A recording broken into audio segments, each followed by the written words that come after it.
You are now listening to Random Ramblings with Rob.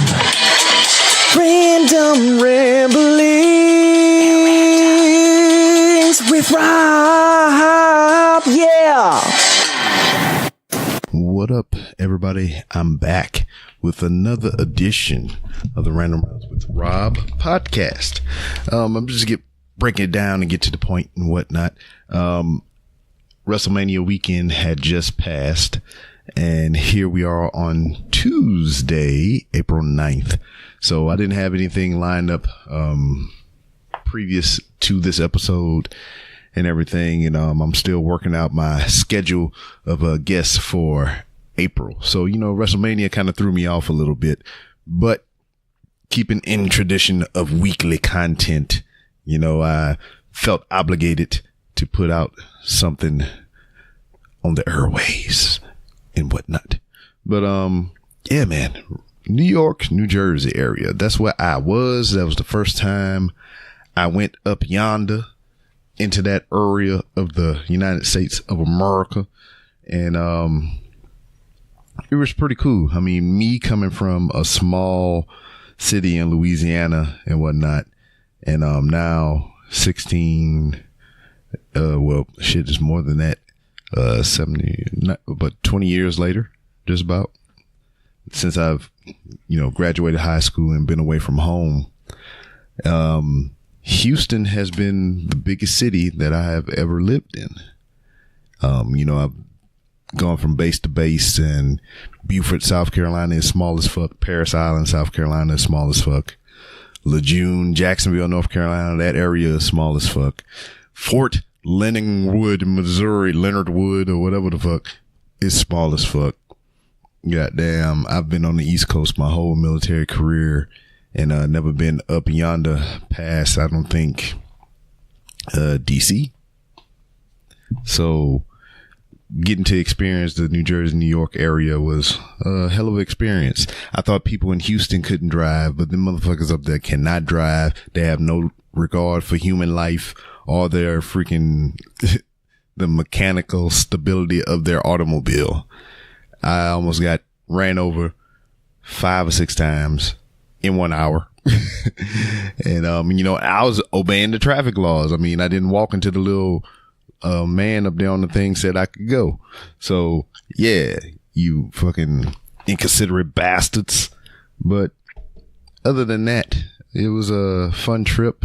I got in early Saturday morning, got my rental car, and I hit the ground running. I hit up my homeboy Ren, who is a former guest of the show, and he's a former service member of mine. We both out of the military now. It was great to reconnect and connect with him. And we went to he just took me on a tour of his area and whatnot, showed me the rich people area, and all driving through all the hills and shit of New Jersey. Which, just how it looked, the feel of it. I mean, it reminds me of that shithole Fort Leonard Wood, Missouri. And I'm not saying that New Jersey is a shithole like Fort Leonard Wood, Missouri, but it reminded me of it. So I guess like subconsciously I'm saying it, but I'm not really saying it because it was nice to me while I was there. And, I don't stay there for long extended periods of time, so I don't have the right to call it a shithole. It treated me well the 2-3 days that I was there. So, took me around. We went to the Summit Diner, which from what I was told is one of the oldest diners in Summit, New Jersey or whatever area that was we went eat at. Had me a bomb ass omelet over in that piece. And, one of my friends hit me up, another former service member. He texted me. He's like, "Hey, did you know that such and such lived there?" Another former serviceman of mine. And I was like, I did not know. So he gave me the number. I called him up. He was about an hour away, and him and his wife drove in to hang with me. And it was cool. We went to not him. He didn't get there yet. So we had probably about an hour or two before he drove up. And we went to the mall there, which he called the Rich Mall. They had Gucci, Prada, and all this other stuff in there. And we perused, window shopped very hard. Just to fill the time. And then he came up with the bright idea of going axe throwing, which, you know, it kind of intrigued me because there's a couple of axe tossing places here in Houston. But since, you know, I was in a new place, new locale, somewhere I'd never been, I was out for adventure. We went throw some motherfucking axes. And once we got there, I was horrible. And by the end of it, I was a goddamn pro. There's videos to prove it on Facebook. So you can go to the Random Rounds with Rob Facebook and see me throw some axes. I got some more videos that I need to load up, all from the trip, you know, from the Wrestlemania event, just to walking around New York, Times Square and whatnot with my 360 camera. So I'll upload all those here soon. You'll see it on freaking my Instagram page and the Facebook page for the Random Rounds with Rob. I'll get that up as soon as I can. I'm juggling so many things right now. I'm trying to get this episode out. I got food cooking downstairs, which, you know, I'm baking stuff. So, I mean, I have enough time to come here and chitty chat with y'all for a moment while my things is getting golden brown. And just some other, I'm trying to do some designs. I got my tablet in my hand. And so much stuff. ADD, help me, please. But we went to the axe throwing joint. We was throwing some axes, and homeboy rode up. Him and his wife showed up. My man Dudley. I don't think a lot of things in life are coincidence. I think things were meant to be, or just, you know, certain events bring certain things together. Because Dudley, the guy that showed up later, who brought his wife, like I was speaking about. First phase of Iraq, right after 9/11. It was my first duty station. We were stationed together, and we both went to Iraq for the initial invasion together. And famously told on this show, he was a part of my convoy. We both transportation, and every so many vehicles I was responsible for behind me, and his was one of the ones behind me. So every time we would have a convoy halt or stop or anything, I would get out to go check on him, and it would never fail. It didn't matter where we was. If we was in the middle of a town, on an side of the open road or whatever it is, I would walk back there to his vehicle to see how he was doing. And he had his pants down around his ankles, squatting in the road or wherever, taking a shit. I would always see his bare ass with turds flopping out of it.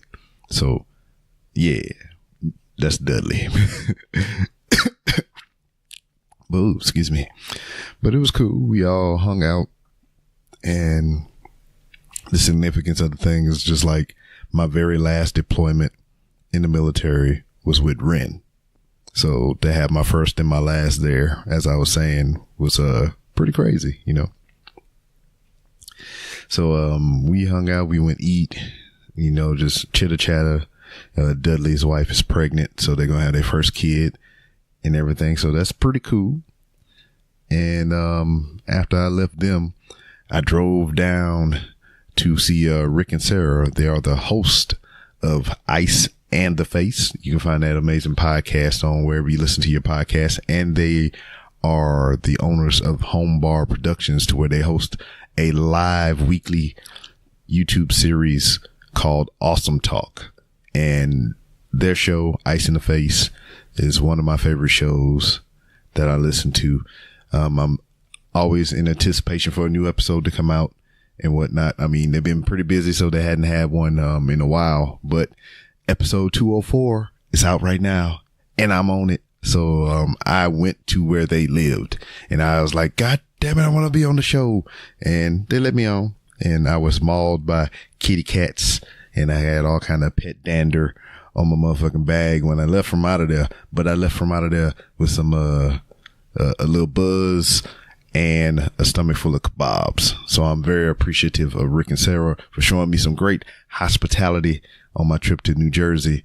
And I got to be on one of the shows that I really enjoy listening to. So that's like, in this career of podcasting or whatever, has been one of my milestones, because Rick and Sarah was on my show about 2 years ago.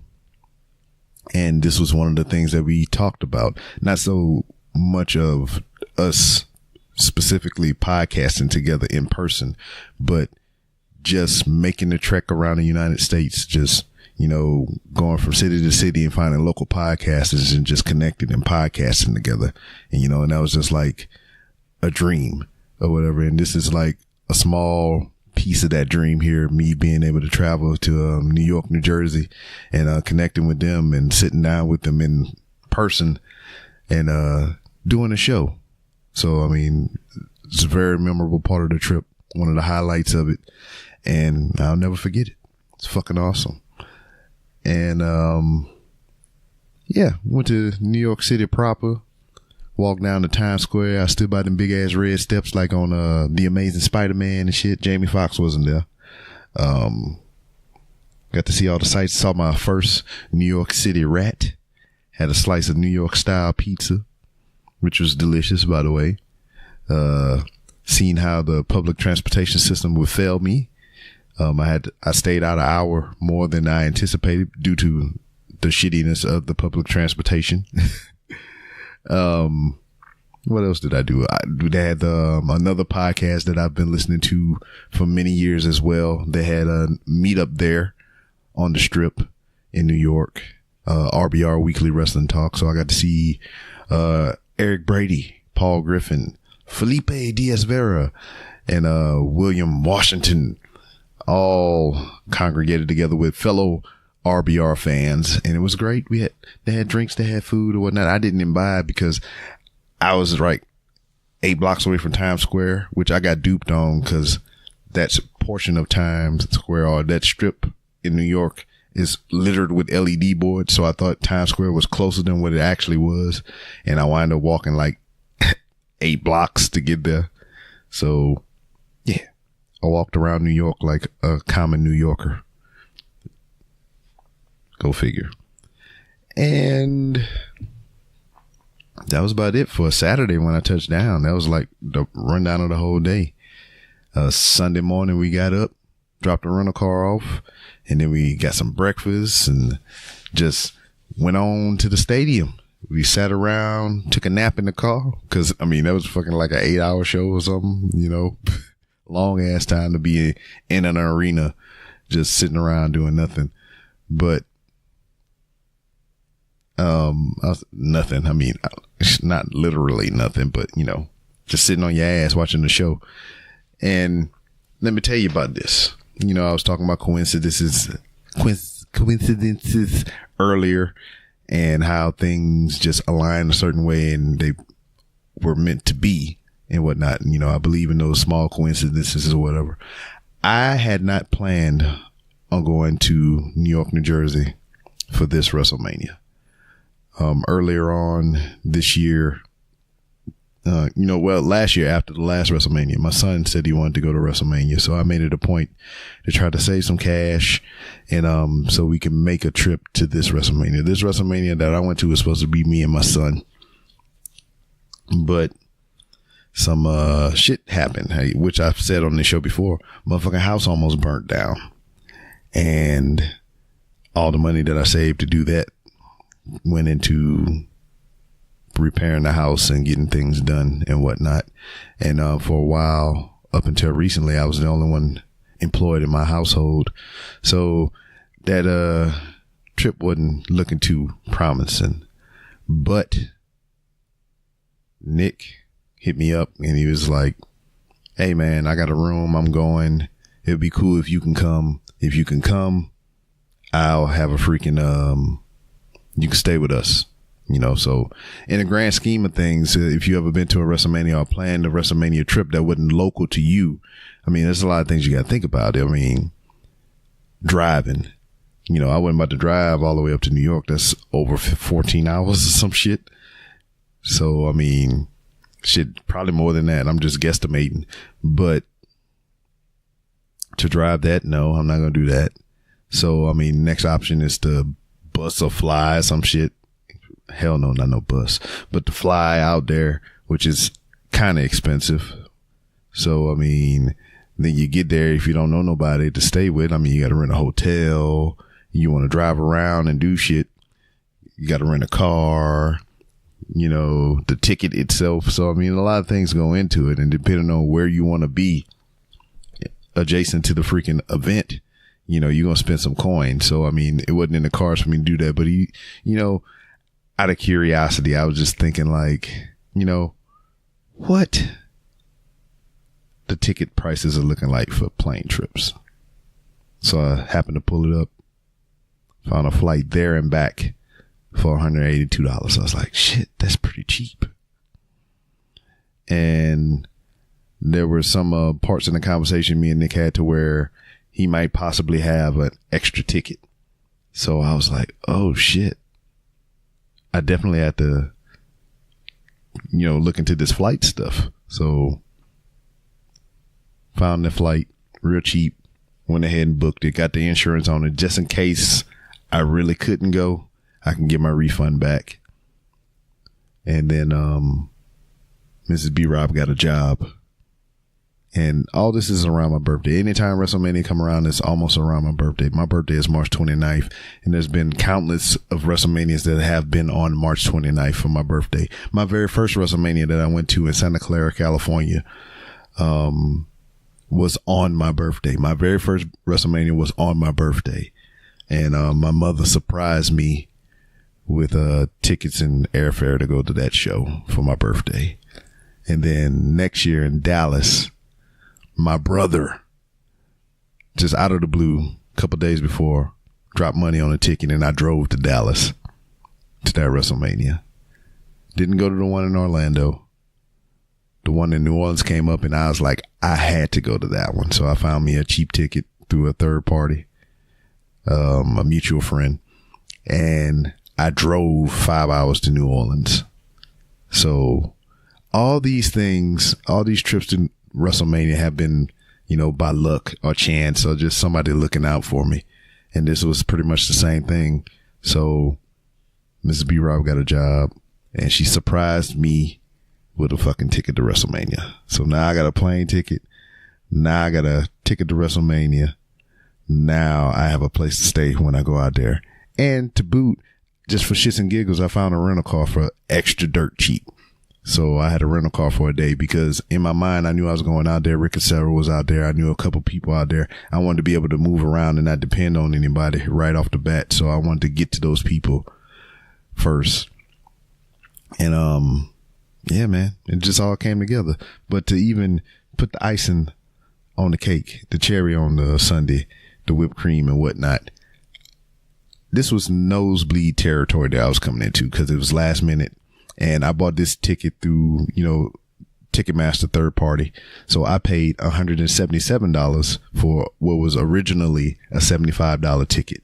Now, when I say the nosebleeds, I'm in MetLife Stadium and the seat I'm in is 4 rows from the top of the goddamn building. Like the ledge, you could look over, jump off, all kind of shit. 4 rows from the top of the goddamn stadium.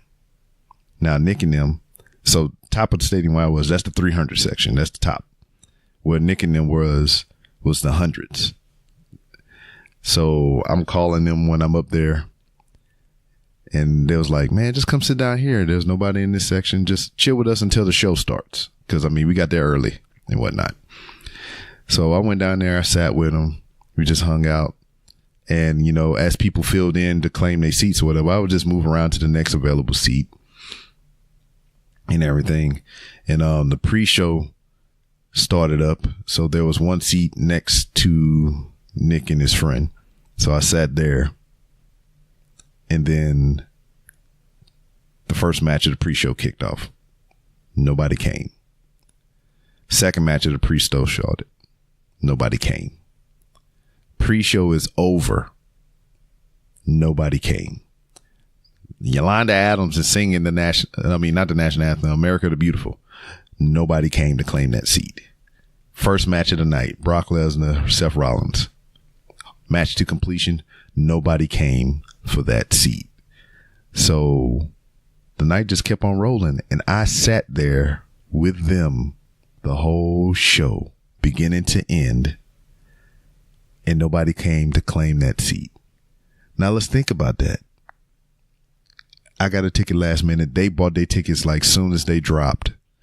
As soon as WWE announced the tickets were on sale, they bought their tickets. That's how far of the difference between us picking seats and whatnot. So just by chance, out of 82,000 some odd people that came to that event, which WWE reported, that one seat next to my friend that I came to visit was available the whole show for me to sit in. Ain't that some crazy shit? How crazy is that? I mean, things happen for a reason, man. Things align in a certain way to where, like, this is not coincidence. This was meant to be. This was meant to happen. I mean, that's pretty much it for the whole New York, New Jersey experience. Got to meet a cool bunch of people. Got to eat some cool food. But it wasn't like cool to the touch. It was warm and yummy in my stomach. Went to Dave and Buster's for the first time in over a decade. Probably probably 2 decades. Yeah. And on the way back, going to the airport, I had my Kofi Mania shirt on, which that whole experience was just freaking crazy. The Daniel Bryan Kofi Kingston match. I went to the restroom and during one of the matches, not that one, but came back, was getting something to eat, and nobody was at the merchandise table in our section. It was just barren. People was just there working. So I went over there looking at the merchandise, seeing the Against All Odds Kofi Kingston shirt, and something was telling me to buy it. Went ahead and bought it, and kept it in the plastic bag. It was cold as shit. I almost put it on top of my other shirt to keep warm in that climate over there. But I'm sitting there, the match come on, and like just watching the whole thing, I was just clutching this shirt against my chest, just buying into everything, man. Just like all the false finishes and everything, because like I truly, in my heart of hearts, wanted Kofi Kingston to win. And I was just like so happy that he did. I was just like, I was like a 7-year-old clutching a teddy bear the way I was holding that shirt and everything, man. And it was just fucking amazing, the celebration, and cool. It's just fucking cool. And funny thing, Monday when I'm leaving, I'm going to the airport. I'm at the security check. I'm wearing the shirt home. And the guy was like, "Oh, so you went to the show yesterday?" I was like, "Yeah, it's pretty good." He said, "Yeah, I enjoyed it. I'm glad he won." Speaking about Kofi. And I was like, "Yeah, me too." And I said, "I got a little teary-eyed or whatever." And he's like, "Oh, for real?" He's like, "Well, shit, man. Daniel Bryan just walked through here like 2-3 minutes ago." I was like, "Oh, word. That's cool." So clear the security checkpoint. I'm walking around foraging for food over there in the terminal area. And Nick Friend that came out there for the trip as well. We both left from the same airport and whatnot. So we were just chilling in the terminal, walking around. And I was telling him, I was like, "Hey, yeah, man, I was clearing security." And the security guy was like, "Daniel Bryan was in here a couple minutes ago."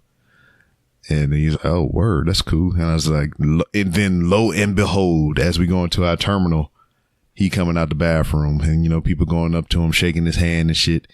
And here I am with this big ass Kofi Kingston shirt on, holding the John Cena spinner belt. Cause John Cena made this, appearance that night as well. Dr. Thugonomics, old school John Cena, chain gang motherfucker who, had the United States title spinner belt, which I was holding in my hand. So I had the John Cena merch and the Kofi Kingston shirt on. And it like, and you can ask Nick's friend, man. He was right next to me. That was my witness. And, so I see him shake a guy's hand, and he walking toward our direction as we walking past him. And he looked up and he seen my shirt before he seen my eyes and shit. So he looked up and seen my shirt. And then he looked at me, we locked eyes, and I couldn't say anything. And I was just like, I put both my hands up like a shrug, and I was like, "Sorry." And he laughed, and and he just, went on about his business. I didn't want to bother him. I mean, that was enough for me to see him and have that briefest of interactions with him or whatever, and just to awkwardly say sorry for some shit because he lost and I'm wearing the Kofi Kingston shirt. But that was fucking awesome, man. That also was one of the highlights of the trip and everything. So yeah, that was pretty much my weekend in a nutshell.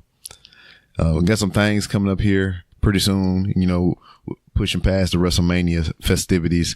I owe y'all an episode of Wrestling is Trash. I got some stuff here on the docket I gotta get to though. But right now, as we speak, April 19th to Sunday, April 14th, there is a sale going on randomrobcast.com. You can just go ahead to that website, hit the merch section up, and everything is 20% off until the 14th. So you can get you some fly ass hats like myself, get you some show shirts and coasters and buttons and pins and whatnot. Represent the show, support the show. I would highly appreciate it if you did. And you get 20% off your purchase, baby. You could do that right now. Coming up in May, Comic Palooza, May 10th to the 12th, Mother's Day weekend. Mrs. B. Rob gave me permission to go, and I will be participating. I will be on a panel, from what I've been told, speaking to the audience about what it takes to be a solo podcaster. So I'm very excited about that, to interact with the crowd and the people and give the little bit of knowledge that I have to maybe possibly inspire someone else to pursue their thoughts and dreams about maybe having their own podcast. So I'm very excited about that. Thank you to the people at Comic Palooza for doing so and picking my podcast. I also have a show on the floor. More will be revealed on that once they come up with the schedule and whatnot and lock a couple things down. But they're gonna have all kinds of people showing up. They got Khaleesi and the girl. I forget their names. I'm doing this off the top of my dome. You know how I do shit. So they got characters from the Games of Thrones, Khaleesi more specifically, and a homegirl, a handmaiden or whatever, the black girl, and they'll be there. Your boy, the Flash, will be there from the CW show, The Flash. Billy motherfucking Zane is going to be there. I hope I bump into him. I'm going to have my recorder ask him to do his line from Demon Knight. You better hold down, pull down, them motherfuckers. Love that movie. Bonded me and my wife in our relationship in the early beginnings. Who else in there? All the voices for the Animaniacs, all three of those people, and the Brain from Peaky and the Brain. Just spitballing off the top of my head. They're going to have all kinds of cosplay competitions there. They're going to freaking have different writers from different comic book companies and whatnot, which I don't have off the top of my head, but you can find out all that information on comicpalooza.com. There's still some passes available for all these events. You get some VIP stuff, signings from these people that I just named off or tried to name off from memory.